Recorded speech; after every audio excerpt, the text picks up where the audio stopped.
Добрый вечер. Вы смотрите программу «Якутия в деталях». С вами Ирина Ефимова. 27 апреля мы отмечаем день рождения нашей республики. Но в этот день произошли сразу два знаковых события в общественной и политической жизни региона. В 1922 году, уже больше 100 лет назад, в составе Российской Федеративной Советской Социалистической Республики на территории Якутской губернии была образована Якутская автономная Советская Социалистическая Республика. А ровно 70 лет спустя, в 1992 году, в этот день вступила в силу новая Конституция Республики Саха, которая определила статус Якутии как субъекта обновленной Российской Федерации. Сегодня, в преддверии важного для всех якутян праздника, мы решили пригласить к нам в студию юриста, бывшего заместителя председателя Верховного суда Республики Саха-Якутия и бывшего члена Конституционного суда Республики Саха-Якутия, а ныне советника главы республики Игоря Николаева. Игорь Игнатьевич, добрый вечер. Здравствуйте. Ну, раз уж мы так по-праздничному начали, да, в чем особое значение заключается, по-вашему, Дня Республики Саха-Якутия? Почему вот этот день для нас В истории любого народа есть знаковые даты, которые определили его судьбу, определили его будущее, определили будущее народа и его жителей. Вот 27 апреля 22 года, я считаю, одним из самых знаковых дат в истории якутского народа. История якутского народа, она достаточно длинная, насыщенная. Но в основном, можно сказать, даже трагическая, потому что здесь мы жили в очень суровых условиях. И мы здесь становились как народ, но в основном переехали сюда племена, которые, ну так, если честно сказать, там не нашли места более теплых, более таких комфортных местах. И вот несколько волн приезжих объединились с местными жителями, там между ними была и война, и всякое, и столкновение, но в то же время и мирное сосуществование было. И мы образовались как и народ Саха именно на территории Республики Саха-Якутия. Это мы подтвердили, будучи судьей Конституционного суда. Конституционный суд Республики признал народ Саха коренным народом Республики Саха-Якутия. Но он, конечно, не зафиксирован, мы как коренной народ не зарегистрированы, но я считаю, что это дело будущего. И за всю длинную историю у якутов никогда не было государственного образования, не было никогда своей республики. Мы очень долго находились в составе Иркутской губернии. У нас не было гражданства, мы считались инородцами.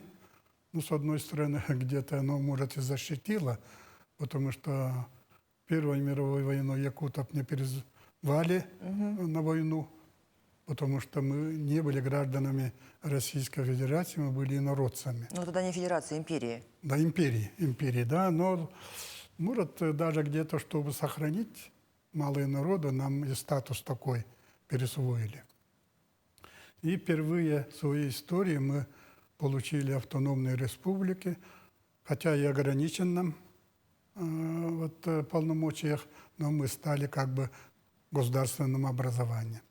И это дало очень такой эмоциональный подъем для всех жителей, потому что мы получили республику, мы получили государственность, и это дало возможность, большую возможность, чем обычные субъекты Российской Федерации, нашим властям, много компетенций, и они очень многие вопросы стали решаться на местах. И я не согласен с теми, что вот перед Великой Октябрьской революцией народ Саха был в состоянии исчезновения, потому что развитие приостановилось, потому что никакого такого просвета не было. Я не считаю, что не так было. Потому что к этому времени на всей территории республики на каждых, даже на маленьких населенных пунктах появились богатые купцы и обычно простые богатые люди, которые создавали товарное производство сельского хозяйства и которые смогли даже выйти на международную арену и торговали с Китаем, даже с Японией. Даже если взять такой уникальный случай, вот это моя деревня, это дальше нас якутов нет, это совсем глухое село, еще дальше от нас участок Меик, там жил купец Трофим. Это какой улус? Это Сунтарский улус. Сунтарский. Мгм. И в этом его хотоне, когда шла экспроприация экспроприаторов, там нашли его спрятанные золотые монеты в количестве, согласно акту, который хранится в архиве, там 22 тысячи золотых монет. Это больше 500 килограмм золота. Если по курсу пойти сегодняшнему, то это получается 23 миллиона долларов. Это у купца в далеком селе. Да, в общем, в глухом селе, в одной хотоне это было. А сам Трофимович еще писал, что это они забрали у него 40 тысяч. Тогда получается 33 миллиона. Я хочу напомнить зрителям, что мы работаем в прямом эфире. И задать вопрос гостю можно, позвонив в студию по номеру 8 41 12 42 14 39 или написать сообщение в Телеграм на номер 8 914 235 0502.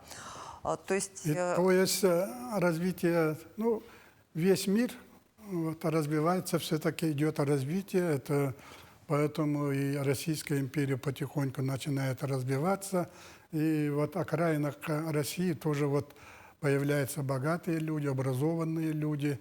И вот если в нашем селе даже такой богатый человек появился, купец, то и в других, особенно вот Монетагола, Никифоров купец, который с Китаем и Японией торговал.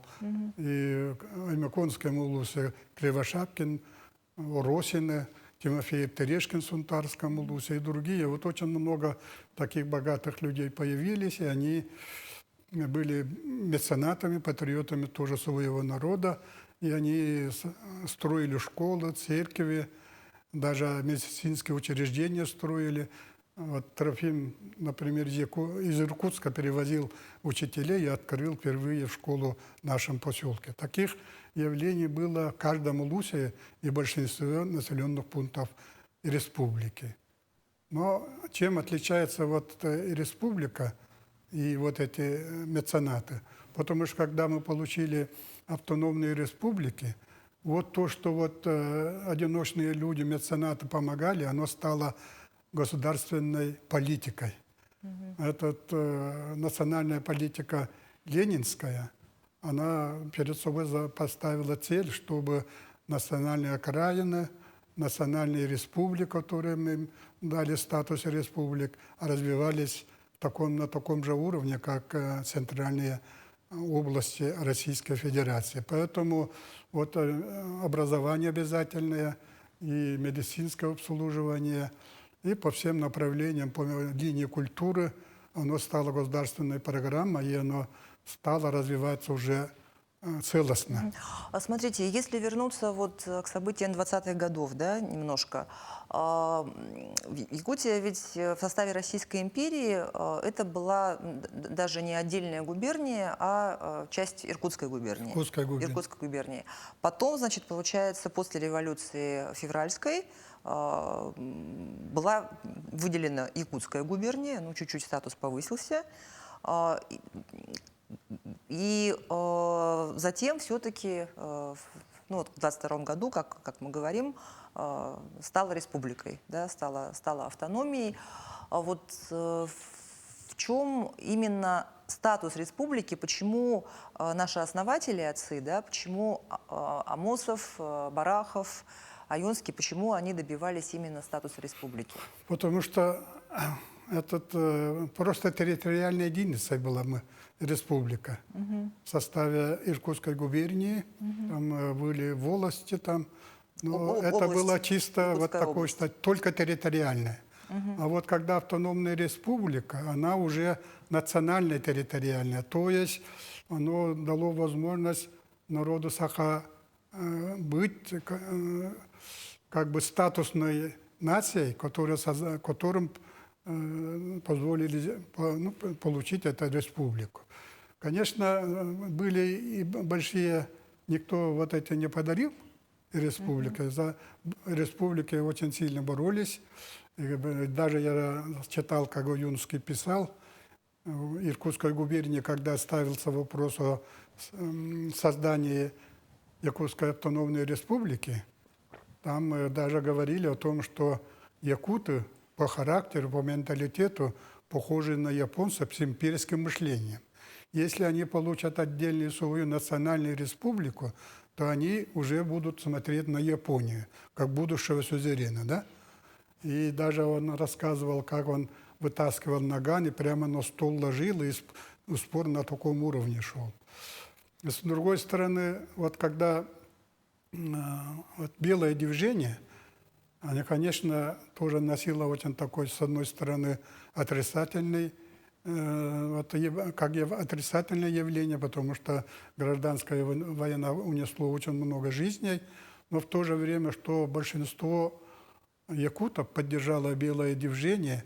Ну, это Сидор Барахов, например, в своем письме в Москву, он его использовал как бы основанием для того, чтобы получить автономные республики. Потому что он, как писал, что с Иркутска вот шел перекос, и сюда переехали отряды, которые должны были экспроприировать у богатых людей богатство для пользы революции советской власти.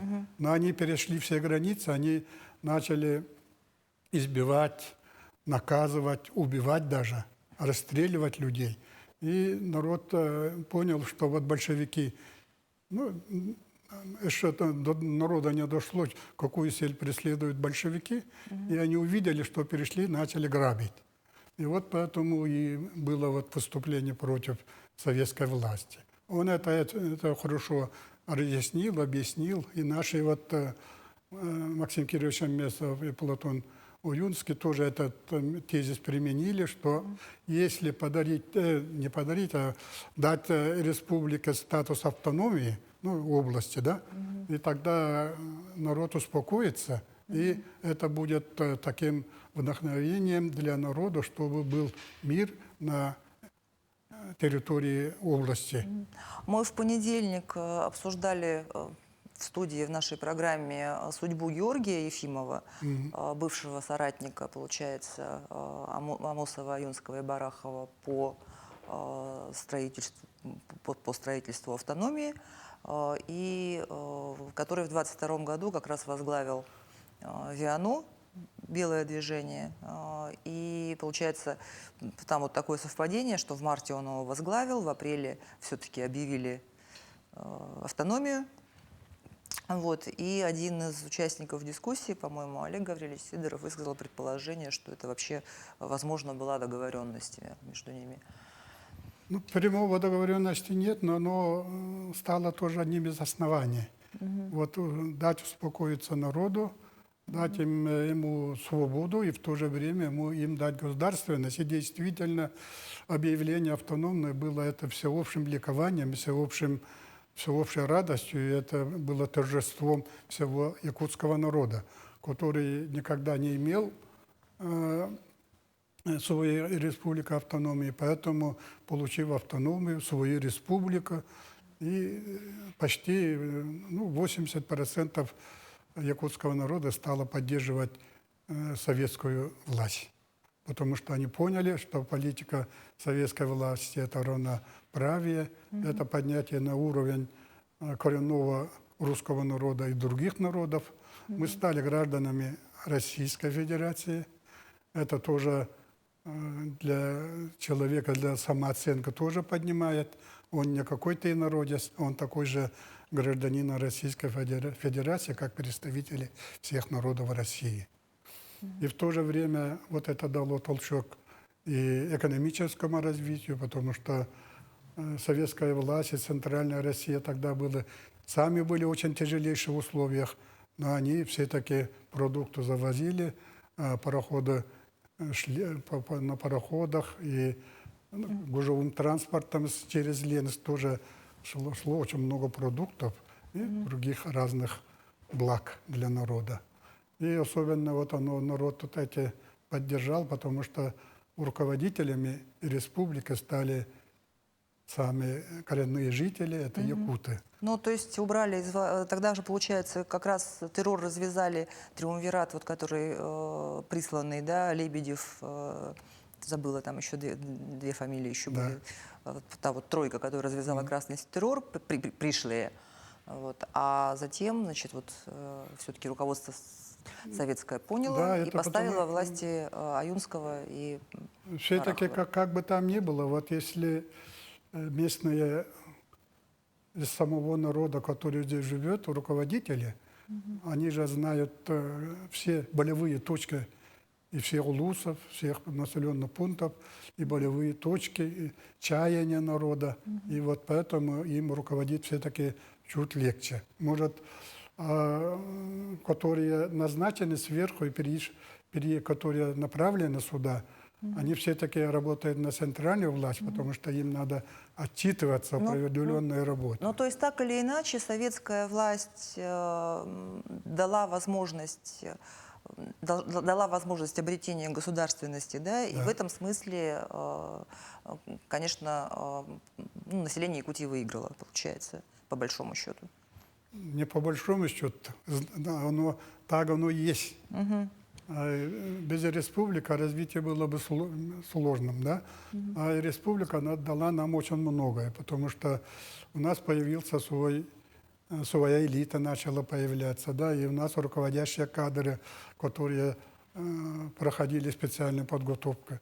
Но то, что вот на долю не только якутского народа, а на долю всего российского, советского народа были тяжелейшие испытания, исторические вызовы, это, конечно, тоже ударило по якутскому народу. Но вот исторические вызовы, вот время испытаний, они закаляют народ и определяют его будущее. Вот поэтому вот гражданская война, Первая мировая война, это были тяжелейшими временами для народа, но мы это выдержали, мы вышли даже как бы намного закрепившиеся, усилившиеся, потому что мы получили республику, мы стали на путь развития. И вот даже моя бабушка рассказывала, родители рассказывали, как перед войной, когда установилась действительная республика, стала на ноги, и наша якутская молодежь, она так и физически, даже морально, она очень стала развитой, образованной, красивой, спортивной. И бабушка даже рассказывала, что на спортивных площадках собирались десятки, сотни таких молодых, крепких и ребят, девушек, и они занимались спортом. И, говорит, это глаз радовало. И поэтому по всему Советскому Союзу, по всей Российской Федерации были подготовлены такие люди, которые выиграли Великую войну. Потому что вот эта республика тоже нам дала возможность подготовить действительно настоящих патриотов, любящих прежде всего свой народ, свой район, свои республики, а дальше больше России, весь Советский Союз. Потому что без патриотизма, который человек не любит свою малую родину, он не может любить большую. И вот эта республика дала нам возможность любить свои республики, и в то же время эта республика, как бы там ни было сказано, но была подарена этой ленинской политикой национальной. И мы вот воспитали таких ребят, которые выиграли войну. Но позднее мы все-таки от ленинской политики отошли. Я вот веду к событиям уже 92-го года, когда после... Кстати, как вы оцениваете вот распад СССР? Ну, давайте чуть подальше, да, потому что первое испытание в 20 веке это была гражданская война и революция. Мы выдержали, вышли с победителем. Потом Великая Отечественная война. Вот те ребята, которые про которые я рассказывал, большинство из них легли на полях войны. И здесь мы потеряли тоже значительную часть населения от голода. И получается, что в Великой Отечественной войне больше всего пострадал якутский народ, потому что мы на войне очень много потеряли по сравнению с другими народами. Ну, В процентном отношении, имею в виду других народов маленьких, да? И мы больше всего потеряли здесь во время голода.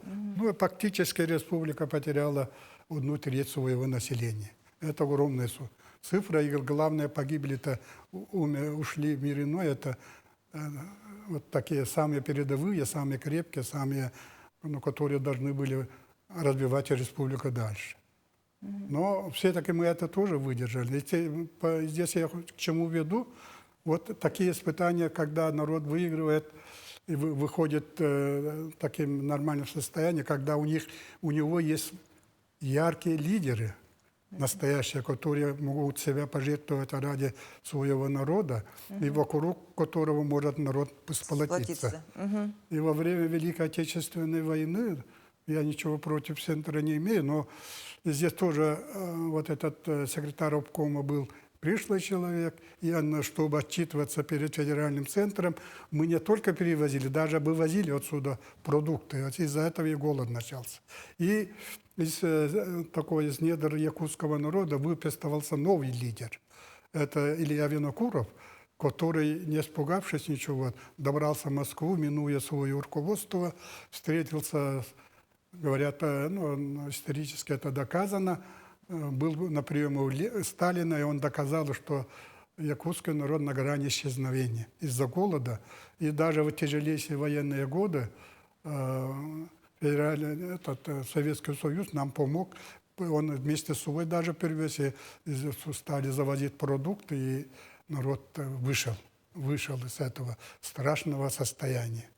И таким образом, ну и после войны мы стали развиваться, ну, потихоньку, и начались 90-е годы. Нет, ну там еще Гаврил Васильевич Чаяев, столетие которого мы отмечаем в этом году, да? Ну, это, развитие конечно, не только якутское, это благодаря помощи федерального центра, который здесь начала развиваться промышленность, и Советский Союз, ну, федеральный центр особенно чем помог. Там же, если раньше в ссылку люди приезжали, а здесь тысячи и тысячи русской молодежи, только из-за своих убеждений, чтобы помочь нам, учителя, врачи, фельдшера. Это же очень большое количество людей переехало, и они действительно подняли республику. Строили, поднимали, да. Вместе с местным народом. И они привозили с собой образованность, и привозили с собой высокую культуру, которую к нам приобщили. Поэтому мы начали развиваться. Хорошо, теперь давайте все-таки про 92-й год, про Конституцию. Ну, то здесь, конечно, разные споры идут. Но все-таки как-то развитие страны, вот социалистический выбор, он зашел в тупик. Может, по ошибке руководителей. И все-таки мировое окружение капиталистическое, оно нам не дало возможности развиваться. Но все-таки это был проигрыш холодной войне. Холодной войны, потому что они развязали холодную войну, и мы не экономически не смогли выдержать. Это было больше экономическое поражение, потому что, вы же понимаете, мы, может, даже не застали это время великих дефицитов, великих очередей, но экономически мы стали ослабевать. И последний гвоздь в крышу гроба они забили, когда обрушили цену на нефть. И когда мы в 90-е годы только стали входить, цена барреля нефти стоила только 8 рублей. У нас есть вопрос от зрителя в Телеграме. Михаил Николаев, первый президент Якутии, вложил очень много сил в развитие региона, однако многие считали его идеи неоправданными. Имеет ли политик республиканского уровня право на ошибку? Право на ошибку заранее никто не имеет, но без ошибок никто не работает. И на федеральном уровне, и на республиканском уровне. Не ошибается тот, кто ничего не делает. Да, потому что Михаил Ефимович, он фактически начал на пустом месте, потому что обрушилась одна историческая общественная формация, и мы перешли уже к капиталистической исторической формации, в которой мы вошли фактически в дикий капитализм. И чтобы как-то вытащить республику, было сделано очень много, при этом были некоторые перекосы, некоторые ошибки, которые решающую роль не играли. Без этих ошибок невозможно было обойтись, я считаю. Но вот именно когда обрушилась эта советская система правления, Советский Союз, Союза не стало, и Российская Федерация только начала создавать новое государство, и Борис Николаевич Ельцин, история его тоже может по-другому потом оценить. Он, с одной стороны, то, что он говорил, что возьмите суверенитет, сколько проглотить, сможете проглотить, но спасайте сами. Это не от хорошей жизни было сказано. Потому что федеральный центр, он в то время не мог помогать субъектам, потому что он только начал создавать свое государство, он сам на боку лежал. Есть у русских очень хорошая, ну, может, так ироничная пословица: «Дело спасения утопающих, дело рук самих утопающих». И вся Россия, она начала потихоньку разваливаться, экономика. И как мудрый человек Борис Николаевич увидел, что в субъектах есть кадры, которые десятками лет руководили субъектами. В субъектах есть база от Советского Союза, экономическая, производительная база. Если правильно им руководить, то можно вытащить республику. Он поэтому сказал: я бы помочь вам ничем не могу, берите суверенитете, полномочий сколько хотите, но выживайте сами. И республики взяли, не только республику, все субъекты взяли такую ответственность. Ну, спаси народ и республики, и в целом Россию. И это удалось, потому что на местах инициатива была прямо у каждого субъекта, у каждого руководителя. И Михаил Ефимович этим здорово воспользовался. С одной стороны, я помню один случай, когда у меня заседателем была одна писательница, директор техникума, и вот она говорила: вот мы потеряли свою государственную идеологию, и наиболее большой удар получил русский народ. Мы не смогли пока замену найти, а вы, Якутия, счастливые люди, вы сразу, когда вот ушла та государственная идеология, вы нашли другую идеологию, потому что вы сразу выбрали идеологию национального возрождения. После 1986 года, когда были студенческие движения, была неправильная оценка этих действий студентов, и весь народ фактически был обвинен в национализме, и народ начали запрещать даже цехи, и народ в это время он немножко потерял веру в свое будущее. Но вот когда в 90-е годы Михаил Ефимович уловил эту ситуацию и дал народу такую концепцию, идеологию национального возрождения. И под его руководством, с его подачи, команда Егора Жиркова разработал проект «Национальная концепция в школах». Эта концепция работала не только в системе образования, он по всем направлениям начала работать эта концепция, и народ вдохновился, и по всем направлениям мы пошли вперед. Но некоторые говорят, что Михаил Ефимович не сумел сохранить совхозы и колхозы. Но эти люди просто не знают сельского хозяйства. В советское время вот совхозы полностью дотационными были. Вот, например, килограмм мяса государство у нас закупало у совхозов за 4 рубля, ну, грубо я говорю. А в магазине продавало? А продавало население за 2 рубля. А 2 рубля вот это платило государство. И на этом, а новое российское государство, вот которая экономику рухнула, она не смогла это помочь, поэтому никто не смог бы сохранить совхозы. Говорят, Татарстан сохранил, но там же совсем другие условия. Там 2 раза в год можно урожай получить. Там же нефтяная промышленность, которую татары смогли за собой сохранить. И вот поэтому, я думаю, вот когда упразднение совхозов, это было требованием времени. А сейчас, вот в наше время, какие решения последних лет, на ваш взгляд, должны повлиять на историю республики в будущем? Ну, потому что сейчас я считаю, что мы должны тоже ищем выход. Если сейчас мы закладываем основы креативной экономики. Креативная экономика, да, вот высокие технологии, образованность населения. Но это не сразу даст результат, но сейчас очень у нас трудно с сельским хозяйством. Мы очень большие деньги туда вкладываем, ищем разные пути, ну, и там идут большие споры, у каждого своя правда. И поэтому по сельскому хозяйству еще очень долгое время, я думаю, будут сложности. И мы от урбанизации тоже, это тоже очень сильно по нам ударило, потому что сейчас фактически в населенных пунктах школы идут единицы. Но это общий мировой тренд, против этого ничего не сделаешь. Но это тоже сейчас ставят в обвинение республиканской власти.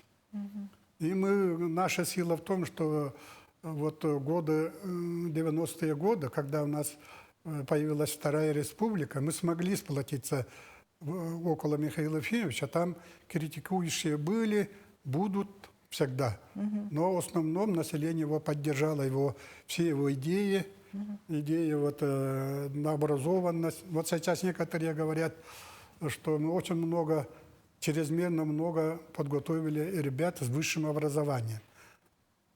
И эти ребята по своей профессии не работают, получается, эти деньги потрачены впустую.